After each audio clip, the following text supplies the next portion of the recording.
Hi, welcome to Youth in the Street Ministries with your host Daniel Lake. Today I'm going to be talking about, is it okay to be an outsider? And it is okay to be an outsider. How I got my topic was, I was sitting in reading class and my teacher handed us this book called Outsiders, and it turns out that it's about two groups of people being, which one is an outsider and one's an insider. An outsider is someone who doesn't fit in or belong to somewhere, to a group or an organization. And the outsiders in the book was the greasers. The greasers were the poor kids, the ones who didn't have a lot of stuff, the kids who didn't have enough money to do the stuff the insiders could. And the insiders were socials. Socials, they got to do whatever they want, and they would walk around and beat up the greasers.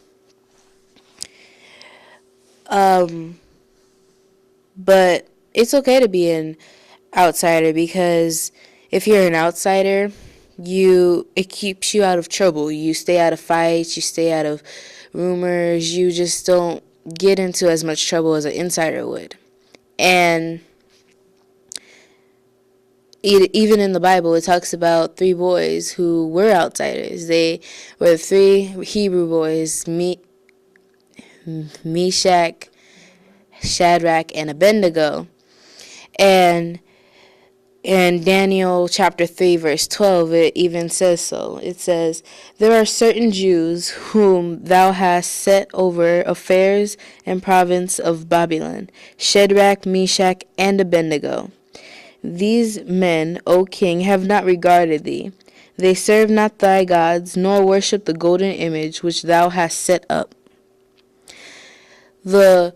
The king of Babylon, he set up a golden idol, and instead of the three boys, instead of them worshiping the gods or the idols that the king has set out, they didn't obey what the king said. They didn't follow everybody else. They served their god.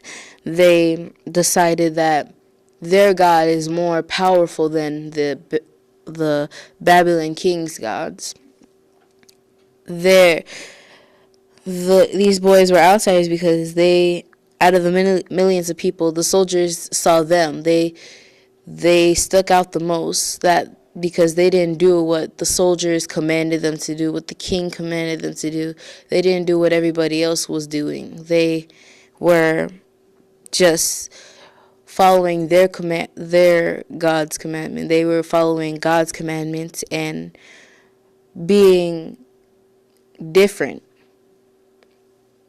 People in my school, people in other schools, people that I've met, they follow everybody else to be in the crowd. They would be an insider, and they get in trouble, they get in fights, they get in arguments, they get in all these problems. But the people who choose to be themselves, to stick out, to not be in a whole entire commotion like everybody else, they actually keep themselves out of trouble. They are never in trouble. They have good grades, and yeah, once in a while somebody will call them a name or something like that, but it's not very often.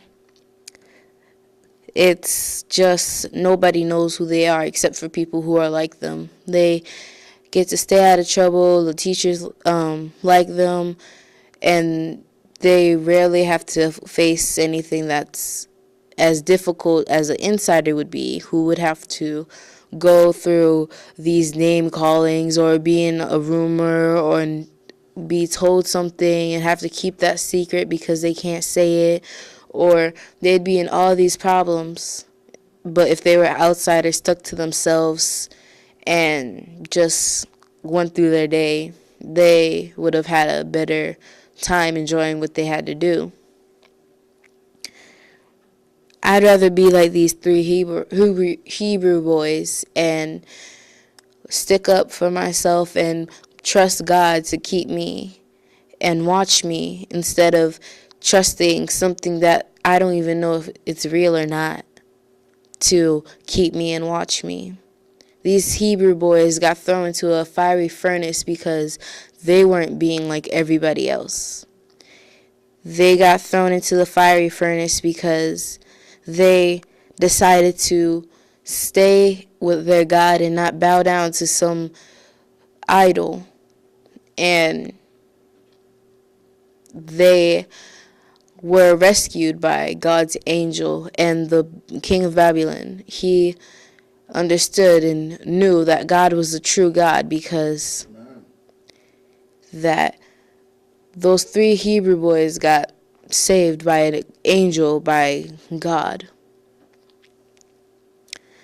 The 3 Hebrew boys, they set an example for me to believe and trust in God, and that if I am an outsider, that's better because that means I have more faith, more beliefs to trust and keep myself within God and follow His commandments.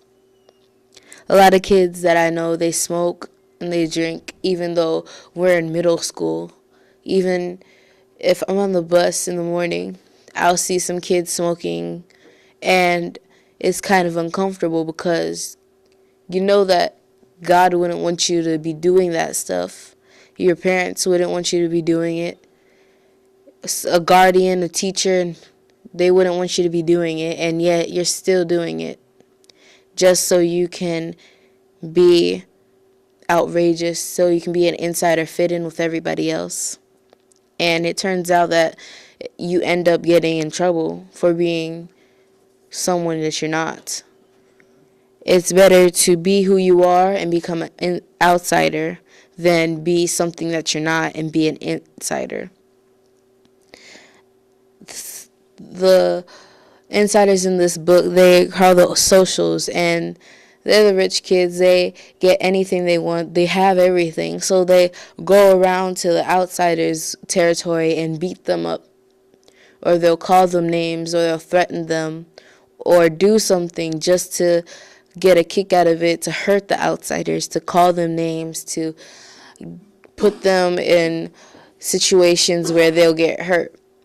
And the outsiders, the greasers, they decide that they're not going to do anything about it. They're going to keep themselves to themselves. They know that something is going to happen to them that the insiders won't be able to have. And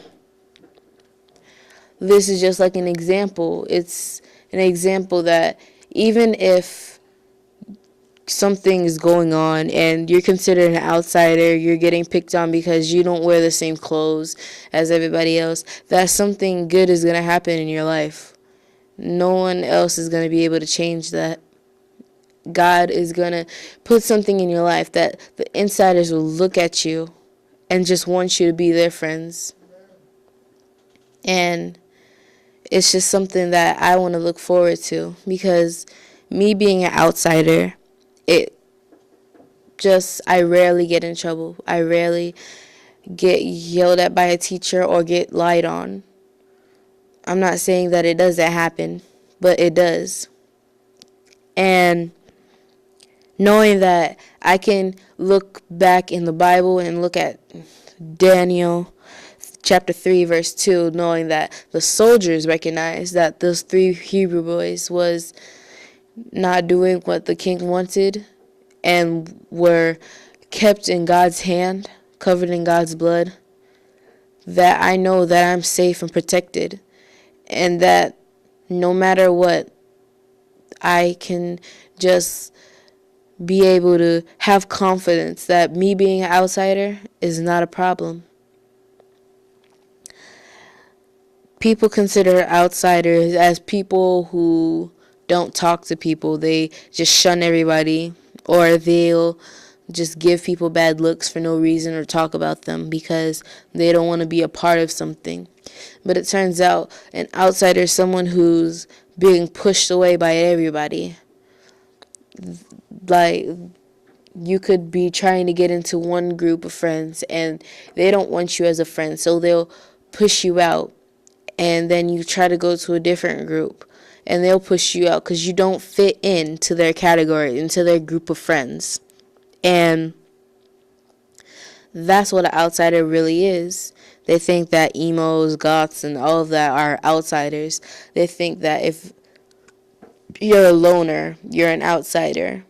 They think if you decide to keep yourself to yourself, that you're an outsider, but it turns out it's not the truth.